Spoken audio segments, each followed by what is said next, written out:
क्या आपको मेडिटेशन करते हुए नींद आती है, या फिर आपकी बॉडी में पेन होता है, या फिर बहुत सारे थॉट्स एकदम से आ जाते हैं और आप उनसे डील नहीं कर पाते और फिर आपका ध्यान नहीं लग पाता, आप ध्यान में डीप नहीं जा पाते, बहुत सारी डिस्ट्रैक्शंस फेस करते हैं। तो आज आपको इन सारी चीज़ों का सोल्यूशन मिल जाए। हेलो एवरीवन, मैं हूँ कोमल, बात करती हूँ लॉ ऑफ अट्रैक्शन, मेडिटेशन और स्पिरिचुअलिटी से रिलेटेड। आज हम बात करेंगे कि जब हम मेडिटेशन करते हैं या फिर शुरुआत करते हैं मेडिटेशन करने की, तो स्टार्टिंग में हम कौन से डिस्ट्रैक्शंस या हर्डल्स को फेस करते हैं, जिसकी वजह से हमारा ध्यान उतना ज़्यादा अच्छे से नहीं हो पाता, हम बहुत गहरा नहीं उतर पाते ध्यान में। सबसे पहला जो डिस्ट्रैक्शन है वो है एक्सटर्नल एनवायरनमेंट का, कि बहुत ज़्यादा नॉइस है, हमारा ध्यान नहीं लग पा रहा बाहर की नॉइस की वजह से, बाहर की डिस्टर्बेंस की वजह से। तो आप क्या कर सकते हैं, आप एक क्वाइट प्लेस को ढूंढिए जहाँ पे शांति हो, शोर शराबा ना हो, एक अलग से रूम में बैठिए या फिर पार्क में बैठ सकते हैं जहाँ पे भी शांति हो, पीस हो, वहाँ पे आप बैठिए। और अगर रूम में कर रहे हैं तो रूम में थोड़ी डार्कनेस रखिए, आप लाइट वगैरह बंद कर दीजिए, शांति से बैठिए।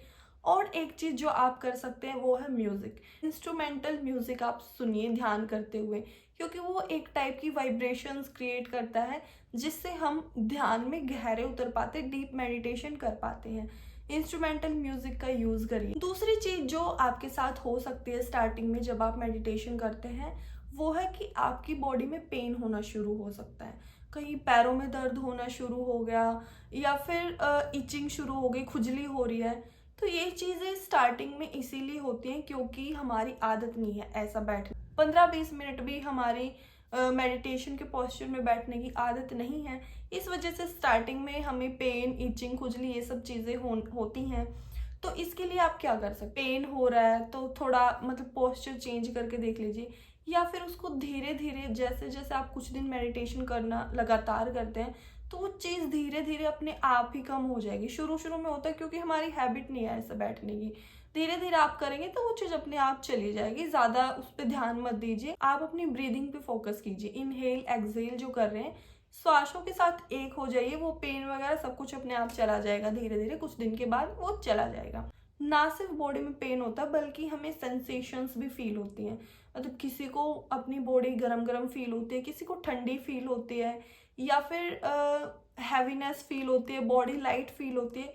तो ये क्या चीज़, जब हम मेडिटेशन करते हैं तो हमारे अंदर हमारी ब्रीदिंग के साथ साथ बहुत सारी कॉस्मिक एनर्जी हमारी बॉडी के अंदर एंटर करती है।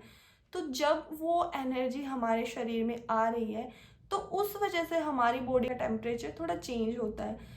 जब हमें बॉडी में हैवीनेस फील होती है, इसका मतलब हमारे अंदर वो एनर्जी एंटर कर रही है। स्पेशली हमें यहाँ पे सिर पे बहुत हैवीनेस फील होती है, यहाँ पे हमारा ब्रह्म रंध्र होता है जिसके थ्रू कॉस्मिक एनर्जी हमारे बॉडी में एंटर करती है। तो यहाँ पे हैवीनेस पूरी बॉडी में जहाँ जहाँ भी एनर्जी फ्लो करती है वहाँ पे हमें हैवीनेस फील हो सकती है। कोई घबराने वाली बात नहीं, इसको आप पॉजिटिव साइन लीजिए कि आपके अंदर वो कॉस्मिक एनर्जी एंटर कर रही है आपको हील करने के लिए। कुछ दिन तक जब हम मेडिटेशन कर लेते हैं तो हमें अपनी बॉडी लाइट फील होती है। लाइट बॉडी हमें जब फील होती है, हमारे अंदर 72,000 जो नाड़ियां हैं, जब उनका शुद्धिकरण शुरू होता है, एनर्जी जब हर एक नस नाड़ी में पहुंचती है, उसकी क्लीनिंग शुरू होती है, तो धीरे धीरे वो जो टॉक्सिन्स की हैवीनेस हमारे अंदर भरी हुई थी वो क्लीन होना शुरू हो जाती है और हमारी बॉडी लाइट होना शुरू हो जाती है। उस एनर्जी के फ्लो की वजह से हमारा पूरा नाड़ी मंडल शुद्ध होने लगता है। एक चीज़ और हमारे साथ होती है कि हमारी बॉडी मूव करने लगती है, किसी की बॉडी ऐसे आगे की तरफ आ जाती है, किसी की बॉडी ऊपर की तरफ, कोई ऐसे रोटेट करने लगता है। तो ये जितनी भी सारी चीज़ें हैं ये एनर्जी के फ्लो की वजह से हैं। जैसे हम जब मोटर ऑन करते हैं, पाइप में से पानी आता है तो पाइप कैसे हिलती है एकदम से, क्योंकि उसके अंदर पानी फ्लो कर रहा है बहुत स्पीड के साथ। ऐसे ही जब हम मेडिटेशन करते हैं तो हमारे अंदर एनर्जी का फ्लो होता है। कई बार वो फ्लो बहुत स्पीड से होता है जिसकी वजह से हमारी बॉडी मूव करने लगती है, कभी रोटेट करने लगती है आगे पीछे। ये सारी चीज़ें नॉर्मल है, आप इनको पॉजिटिव साइन की तरह लीजिए कि आपके अंदर एनर्जी एंटर कर रही है, वो आपकी हीलिंग होनी शुरू हो चुकी है। तो इसको आप बहुत पॉजिटिव मानिए और मेडिटेशन कंसिस्टेंसी के साथ करते रहिए। नेक्स्ट चीज़ जो होती है मेडिटेशन करते टाइम की, हमारे माइंड में थॉट्स बहुत ज़्यादा आते हैं, मतलब बहुत ज़्यादा विचार आने शुरू हो जाते हैं। मुझे याद है जब मैंने स्टार्टिंग में मेडिटेशन करना शुरू किया, तो मुझे 2 साल पुरानी बातें भी याद आती थी वो मेडिटेशन के टाइम पे। वैसे दिमाग में वो नहीं है, लेकिन जब हम मेडिटेशन कर रहे हैं तो इतनी पुरानी बातें भी हमें याद आती हैं। वो इसीलिए होता है क्योंकि उस टाइम पे हमारा सबकॉन्शियस माइंड एक्टिवेट होना शुरू हो जाता है, उसकी क्लीनिंग शुरू होती है। तो जितनी भी नो अननेसेसरी बातें हमारे दिमाग में हैं, वो सारी क्लीन होना शुरू होती हैं। बहुत सारे थॉट्स आते हैं। तो आप क्या कर सकते हैं? स्टार्टिंग में आएंगे ही थॉट्स, लेकिन धीरे धीरे जब आप कंसिस्टेंसी के साथ करते जाएंगे तो वो थॉट्स कम होने शुरू हो जाएंगे धीरे धीरे टाइम के साथ। तो कंसिस्टेंसी मेंटेन रखनी है। लेकिन और क्या कर सकते हैं आप? जब आपके दिमाग में बहुत सारे थॉट्स आ रहे हैं, तो आप अपने ब्रेन को ये कमांड दीजिए कि अभी मैं ध्यान में हूँ, इसीलिए मुझे अपनी सांसों के ऊपर अभी ध्यान लगाना है, अभी मैं और कोई चीज़ से डील नहीं करूँगा। अपने दिमाग को बताएंगे तो समझ जाएगा, और दोबारा से आपको अपना जो ध्यान है वो सांसों पर लेकर आना है। विचार आ रहे हैं, ठीक है, क्लीनिंग हो रही है, होने दीजिए, लेकिन उनको आपको एनालाइज नहीं करना है। आने दीजिए, जाने दीजिए, लेकिन जब भी आपको याद आए कि आप थॉट्स के साथ बह निकले, तो उसको वहीं पे छोड़ के दोबारा अपनी ब्रीदिंग पे फोकस करना है, अपनी सांसों के साथ एक हो जाना है। और एक चीज़ और, जो हम ज़्यादा थॉट्स कब आते हैं कि जब हम ज़्यादा सोशल मीडिया को यूज़ करते हैं। आप देखना कि जब आप मेडिटेशन करेंगे तो आपके दिमाग में ज़्यादातर चीज़ें वही आएंगी जो आप पूरे दिन में करते हैं। अगर मान लो आप बहुत ज़्यादा रील्स देख रहे हैं, तो जो वो रील में आपने जो कंटेंट देखा वही आपके मेडिटेशन करते टाइम थॉट में आएगा। तो ये चीज़ भी आप कर सकते हैं कि जो रील्स, जो शॉर्ट ड्यूरेशन का कंटेंट है, उसको ना देखिए।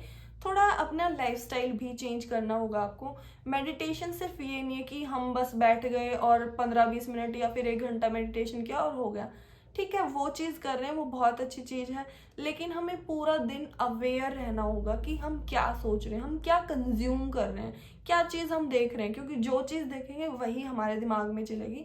तो इस चीज़ के लिए भी अवेयर रहना, कॉन्शियस रहना है। एक और चीज़ जो होती है स्टार्टिंग में जब हम मेडिटेशन करते हैं, वो कि हमें नींद बहुत ज़्यादा आती है। मतलब जब भी हम मेडिटेशन करने बैठ रहे हैं, हम ट्रांस में चले जाते हैं, नींद में चले जाते हैं, पता भी नहीं लगता कि कब हम सो गए। ऐसा होता है, ऐसा इसीलिए होता है क्योंकि स्टार्टिंग में जब मेडिटेशन करते हैं, वो नींद इसीलिए आती है एनर्जी के फ्लो की वजह से ही।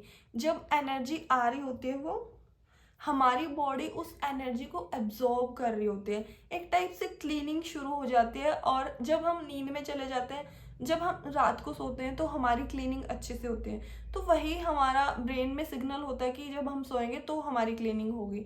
तो उसी तरीके से जब नींद आ रही है तो मतलब क्लीनिंग हो रही है, लेकिन इसका मतलब ये नहीं कि आपको सोना है। वो स्टार्टिंग की चीज़ है, शुरू शुरू में नींद आती है, ठीक है, कोई बात नहीं, क्लीनिंग हो रही है, लेकिन आपको कोशिश करनी है अवेयर रहने की। वो जो भी प्रोसेस हो रहा है, जहाँ जहाँ एनर्जी फ्लो कर रही है, उसको ऑब्जर्व करना, उसको देखना है। और नींद से बचने के लिए आप ये कर सकते हैं कि पहले तो आप अपनी नींद को पूरा लीजिए, रात को अच्छे से सोइए, उसके बाद मेडिटेशन कीजिए। अगर नींद पूरी नहीं हुई है फिर मेडिटेशन कर रहे हैं तो नींद आएगी, वो आपको नींद पूरी करनी ही पड़ेगी।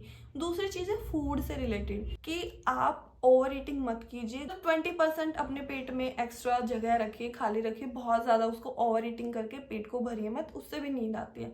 और एक बहुत ज़रूरी चीज़ वो है वेजिटेरियन डाइट। आप प्लांट बेस्ड डाइट लीजिए, नॉन वेज से दूर रहिए। इस पे भी मैं वीडियो लेके आऊँगी कि हमें वेजिटेरियन डाइट क्यों फॉलो करनी चाहिए, क्या उसके फ़ायदे हैं, और नॉन वेज क्यों नहीं खाना चाहिए, क्या क्या उसके नुकसान है। इसके ऊपर भी मैं अलग से वीडियो लेके आऊँगी, लेकिन आप इस चीज़ का ध्यान रखिए कि आप प्लांट बेस्ड डाइट लीजिए, हल्का खाना खाइए, बहुत ज़्यादा हैवी मील, ओवर ईटिंग, ये चीज़ें मत कीजिए। इसकी वजह से फिर आपको नींद आएगी और आपको बहुत सारे हेल्थ इश्यूज भी होंगे इसकी वजह। और एक चीज़ जो हमारे साथ होती है, हम मेडिटेशन करना स्टार्ट करते हैं, वो है इमोशनल आउटबर्स्ट, कि हमारे अंदर जो सप्रेस्ड इमोशंस हैं वो रिलीज होना शुरू करते हैं। जब हम मेडिटेशन कर रहे हैं तो एक अपने आप हमें आंसू आना शुरू हो जाते हैं कई बारी। मतलब क्यों हो रहा है ये? इसीलिए हो रहा है क्योंकि हमारा सबकॉन्शियस माइंड एक्टिवेट हो रहा है, इस टाइम पे उसकी क्लीनिंग शुरू हो रही है। तो जितने भी सप्रेस्ड इमोशंस हमारे सबकॉन्शियस माइंड में, वो रिलीज होना शुरू होते हैं। इसीलिए हमें कई बार रोना आता है, गुस्सा आता है। शुरू शुरू में ये सारी चीज़ें होती हैं, आप इससे घबराइए नहीं कि ये क्या हो रहा है, मैं मेडिटेशन कर रहा हूँ, मेरा दिमाग शांत होने की बजाय और ज़्यादा रोना आ रहा है, गुस्सा आ रहा है। शुरू शुरू में ये सारी चीज़ें होंगी, कोई बात नहीं, घबराना नहीं है। बस इसको ऑब्जर्व करना है। जो भी इमोशंस आ रहे हैं उसकी प्रोसेसिंग करनी है। क्यों आ रहे हैं ये इमोशंस, क्यों ओवरबर्स्ट हो रहा है? क्योंकि आपने कभी इनको टैकल किया ही नहीं, आपने इनसे कभी डील ही नहीं किया, गुस्से को सप्रेस कर दिया, इमोशंस को, सैडनेस, डिसअपॉइंटमेंट, सबको सप्रेस करके रखा हुआ अंदर। तो वो अब धीरे धीरे क्लीनिंग शुरू हो रही है, पूरा प्रोसीजर फॉलो होगा।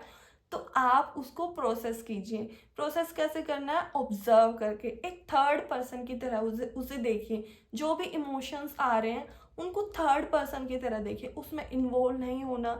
एक नॉन जजमेंटल तरीके से उनको बस देखना है कि हाँ ये इमोशंस आ रहे हैं, ये बस आ रहे हैं, उनमें इन्वॉल्व नहीं होना, बस देखना है। ये है प्रोसेसिंग।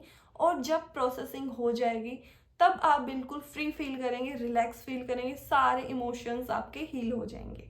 इसीलिए आप 40 डेज का चैलेंज लीजिए मेडिटेशन का। क्योंकि जब हम 40 दिन तक लगातार मेडिटेशन करते हैं तभी हमारा पूरा नाड़ी मंडल शुद्ध होता है, उसकी क्लीनिंग होती है। और जब ये पूरा नाड़ी मंडल शुद्ध हो जाता है उसके बाद ही आप जो मेडिटेशन के एक्सपीरियंसेस हैं, जो स्पिरिचुअल एक्सपीरियंसेस हैं, उनको ले पाते हैं, उनको फील कर पाते हैं, उनको ले पाते हैं। जैसे कि बहुत सारे लोगों को थोड़े दिन मेडिटेशन करने के बाद कुछ स्मेल आना शुरू होगा, किसी की इंट्यूशन बहुत ज़्यादा स्ट्रोंग होगी, किसी को ड्रीम्स में भगवान जी दिखाई देने लगते हैं। ये सारी चीज़ें शुरू होने लगती हैं जब हमारा नाड़ी मंडल शुद्ध हो जाता है। अब नाड़ी मंडल जरूरी नहीं कि 40 दिन में ही क्लीन हो जाएगा, वो हमारे ऊपर, हर एक सोल का, हर एक पर्सन का अलग अलग लेवल होता है, उसकी सोल का लेवल होता है कि किस लेवल पे उसकी सोल लाई कर रही है, क्या उसके कर्माज है, ये सारी चीज़ें उस पर डिपेंड करती हैं। तो आपको सिर्फ मेडिटेशन करना है कंसिस्टेंसी के साथ, कंसिस्टेंसी मेंटेन करनी है होगी। उसके बाद जो रियल मेडिटेशन है, जो रियल स्पिरिचुअलिटी है, आप उसको एक्सपीरियंस कर पाएंगे। और सच मानिए बहुत ही अद्भुत चीज़ है। तो ये सारी चीज़ें थी जब हम मेडिटेशन करना शुरू करते हैं, क्या क्या डिस्ट्रैक्शन, क्या क्या हर्डल्स आते हैं और कैसे हम उनसे डील कर सकते हैं, कैसे हम ध्यान में गहरे उतर सकते हैं, डीप मेडिटेशन कर सकते हैं और जो मेडिटेशन के अद्भुत एक्सपीरियंसेस हैं उनको ले सकते हैं। मेडिटेशन करते रहिए। आनापानसति मेडिटेशन बहुत ही इजी और पावरफुल मेथड है। इससे आप हर एक एरिया को इम्प्रूव कर सकते हैं अपनी लाइफ के, फिजिकल, मेंटल, इमोशनल हेल्थ, हर एक एरिया को आप इम्प्रूव कर सकते हैं, बेटर कर सकते हैं, स्पिरिचुअल ग्रोथ कर सकते हैं। इसीलिए आनापानसति मेडिटेशन जरूर कीजिए। 40 डेज का चैलेंज लीजिए। 15 मिनट से शुरू करके 1 आवर तक उसको लेके जाइए। एटलीस्ट नए साल में ये गिफ्ट तो आपको अपने आप को देना ही चाहिए। ठीक है, तब तक के लिए मेडिटेशन करते रहिए, सीखते रहिए और मिलते हैं जल्द ही नई वीडियो के साथ। तब तक के लिए बाय बाय।